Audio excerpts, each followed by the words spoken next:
All right, we got the blue earmuffs on. Let's do our midterm wrap up first.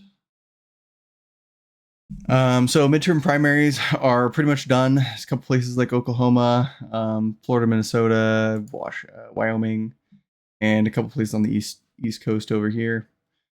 New Hampshire, Massachusetts, and Rhode Island is where it's Delaware that are still needing to wrap up. That'll happen later this month, so we'll check out those races when they're done. But for the most part, exactly what you'd expect. Democrats elected Democrats. In the House, same thing.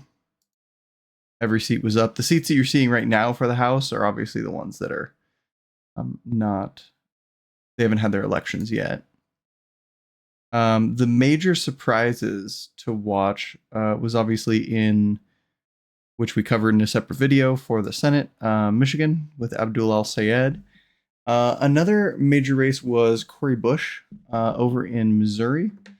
And Cori Bush is another progressive. She actually lost to Wesley Hill, I believe it was, and Bell. Sorry, not Hill. And if you look at that race, out fundraised 3-1. And if we look at this race, actually, we can go into the PAC spending, and you can see businesses and PACs were the main funders of Wesley, which just absolutely out fundraised. Yeah, there it is, right there. So Cori Bush got 1.2 mil.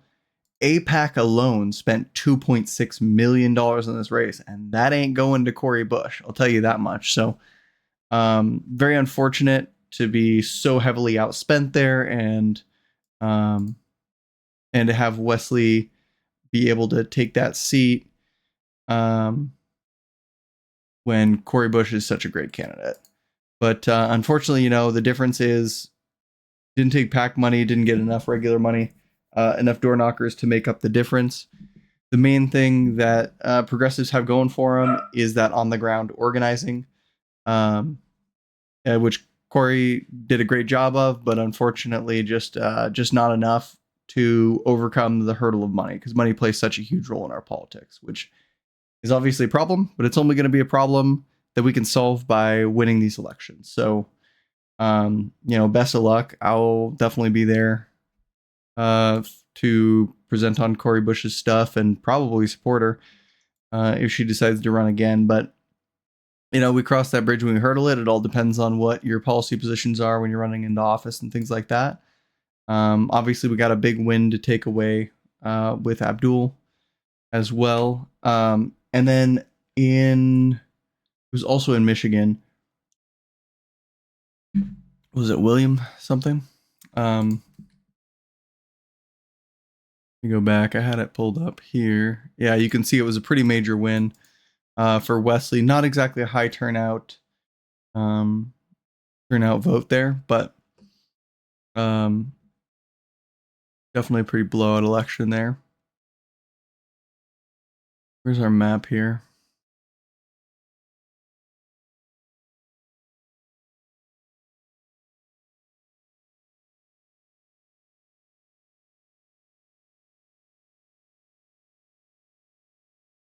Is it a House rep? I'm not seeing it here. All right. I'll have to find it later. But there is a climate activist in Michigan who also won his race really handily. Like William Lawrence, I believe it is. But did a great job on that campaign. And the other big one that I was interested in is the Democratic primary. Well, the primary for California is a jungle primary. So it's one of the few around the state for governor where you're going to see Democrats and Republicans running against each other.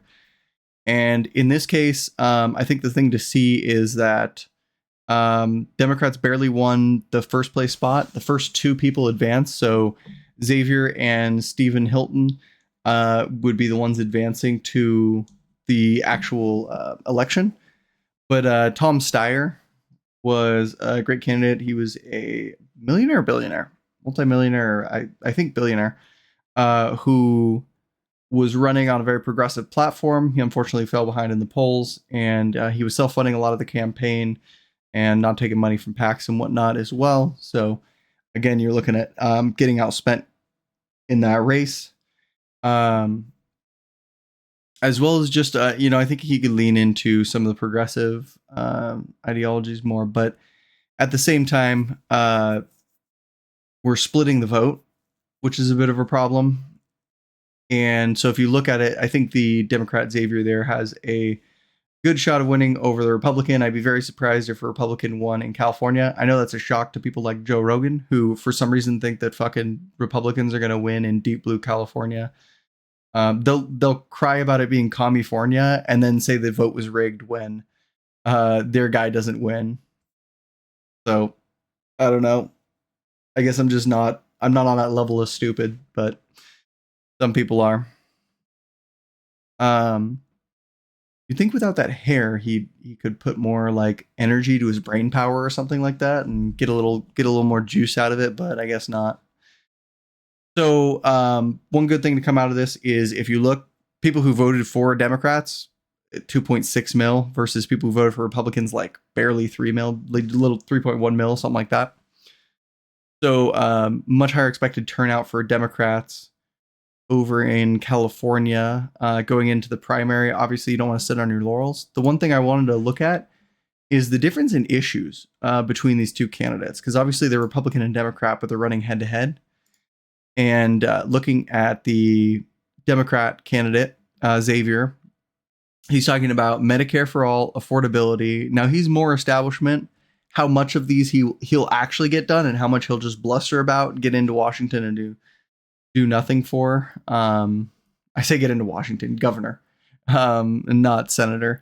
But how much they'll actually implement within their own state is questionable. The utilities and all that is going to be like, these two are going to be contradictory here. So this is talking about AI, but obviously a progressive would be talking about stopping AI and basically not allowing it because of its destructive nature. Whereas like your liberal centrist Dems are going to be like, we should have it, but it's going to have to benefit everybody, even though we know by every measure that it's not benefiting everyone. But they're going to say this, and then they're going to put in AI data centers that absolutely hurt the people in their state, and then they're going to parade it around like it's a progressive thing when it's an absolute centrist policy. A centrist policy, kind of like Israel Gaza, that people just don't get on board with, and yet they still keep pushing it. You're curious how their funding keeps coming from corporate PACs, and they keep agreeing with things that everyone else disagrees with, even their own voter base. And you got to fight Donald Trump up here, nice and prominent, because that's the liberals can't run on positive affirmations of the future. They'll vaguely gesture at affordability, at homelessness, at clean energy and stuff, but have no actual policies in here. Let's see. Prove me wrong, dude. Prove me wrong. For too long, California simply hasn't built enough homes, and working families have paid the price, soaring rents, overcrowding. The California dream of owning a home, building wealth, staying in the community you love is slipping away for too many years. This right here to me reads as disingenuous for this reason. Because when you're talking about building homes and they're talking about the California dream of owning a home, right? Usually they're talking about your suburban American dream white picket fence kind of thing. And if you look at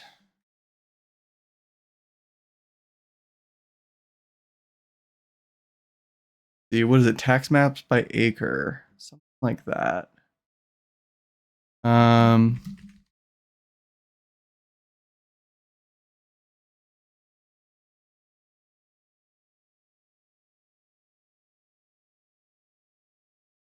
Where is it, man? There's a cool map. Let me look at images, maybe. Is it this one?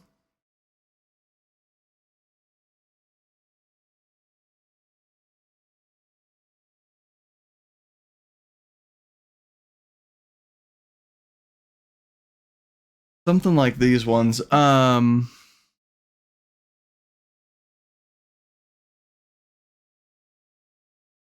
basically, if you look at your taxes, your apartment buildings, your high density are the ones that are positively contributing to taxes. And the further you get out, the more those taxes are spread and the less effective it becomes. And when you get into suburban areas, the cities are subsidizing the suburbs as far as taxes go, which makes sense if you think about it, because you only have to make one road around the big apartment building that's worth $10 million that's putting in way more taxes, but you still have to make way more roads for all of those suburban homes. Let's say you take the 300 people that would live in a mid-rise apartment complex or something like that, right? And you put them out in the suburbs.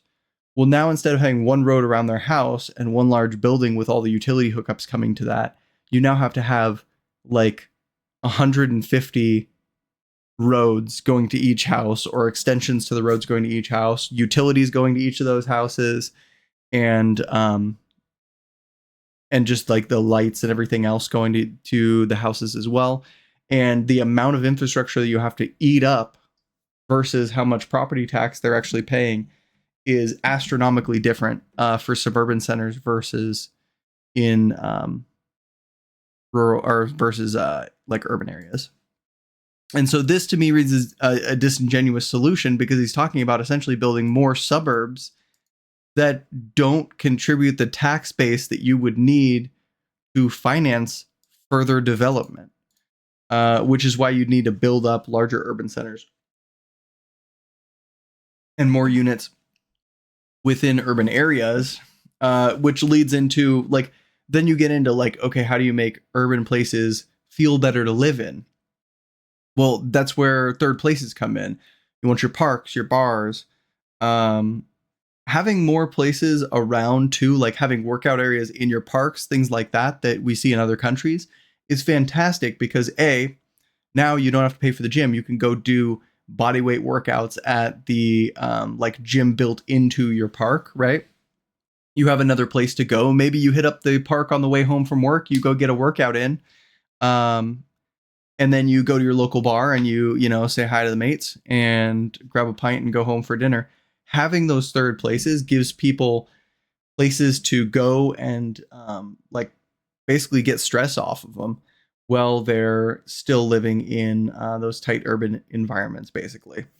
And because you have such a large tax base, you can make those places really nice, because you're getting a lot of money coming in to the government. Governments need money to do things. And so having those large tax bases in condensed areas helps them get that money so that they can do nice things for the people around there. That's why we used to have grand works in like New York and parts of California and stuff like that. And you could do these really large projects, because before everything was contracted out 14 times and the prices went up by 90% because you play 3 middlemen before you get out there, we just built stuff. And we built stuff because we had large urban centers that were a good tax base and an efficient tax base to pull from to have the money to build those things. Like we built the whole Tennessee Valley energy, where we built the Hoover Dam and all these other projects. Like, where do you think we got that, dude? We used to do a lot more stuff like that in the US, and now we're so far removed from that, it almost seems like people don't think we can do that anymore. But I do. So if you look at his policies in general, you're going to see like how do we help price of living, medical debt, all the financials around your life, clean energy to help hopefully reduce the gas bill, things like that. And then you look at the Republican, and what the Republican looking at? Oh, hey, $3 gas under this guy, and then he's somehow going to make it $3 gas, even though he supports all of the policies that pushed up gas prices.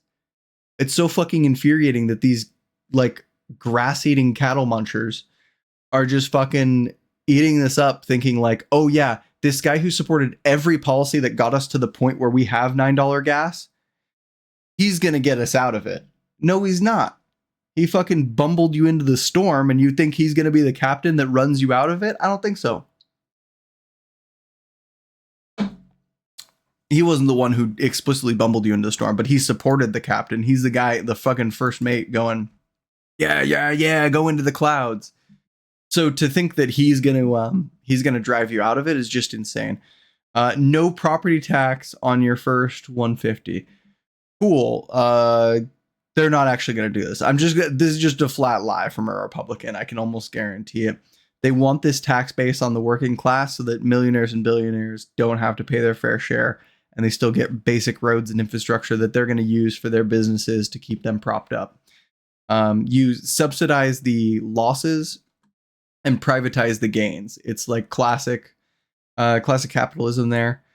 They're going to basically make you all pay for the roads with the working class taxes, and then the billionaires don't get taxed when it comes time, even though their business is the ones burning up the roads with a bunch of trucks. I was about to say tanks, with a bunch of trucks, and using that infrastructure to make money and not pay their workers, kind of like Walmart when they're using when their workers went on full-time employment, still had to use government benefits to survive.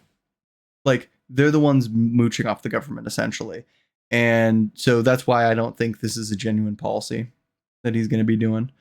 Restoring the Second Amendment. So one story that caught my eye is Thailand shooting range. Thailand shooting. So deadliest shooting in years for Thailand was 5 teachers killed in a Taiwanese school, right? And here in the US, we have a shooting like that basically every day. And one of his first priorities is to restore the Second Amendment. Like, a bunch of kids are going to walk into schools with guns and be able to stop a gunman before they kill some people. We obviously have a huge problem with this. And their solution is put more guns in people's hands so that more people can go off when they're having a bad day, you know? It obviously isn't working in the US. The reverse is working in every other country in the world, but you know, for some reason we've decided that we're fine sacrificing our people for a problem that has a known solution. I guess that NRA money must taste pretty good.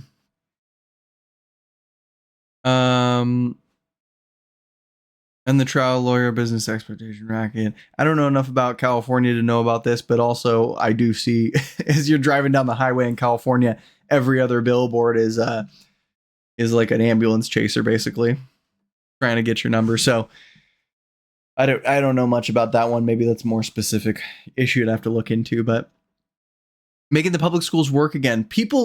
Republicans who want to defund the Department of Education, saying that they're the ones that are going to make public education work.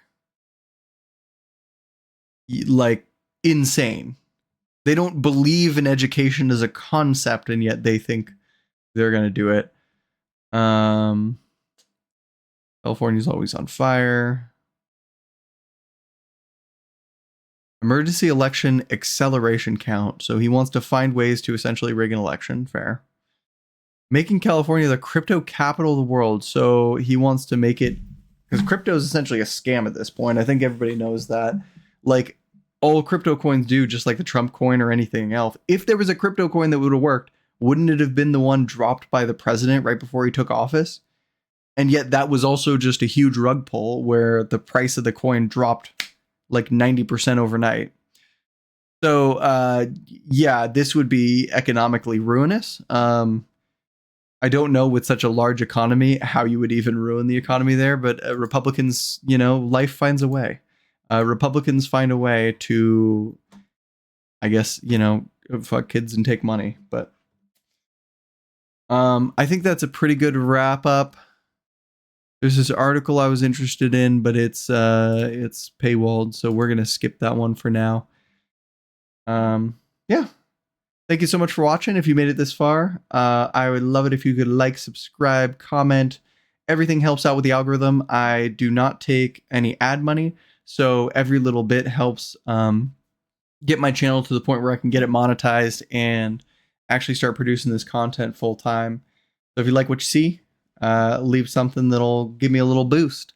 If not, still leave a comment talking about how much you hate me, because judge me by my enemies. Every time people comment negative things about this, they're usually pretty dang stupid. And it's fun for everybody else to look and laugh. So feel free to do that too.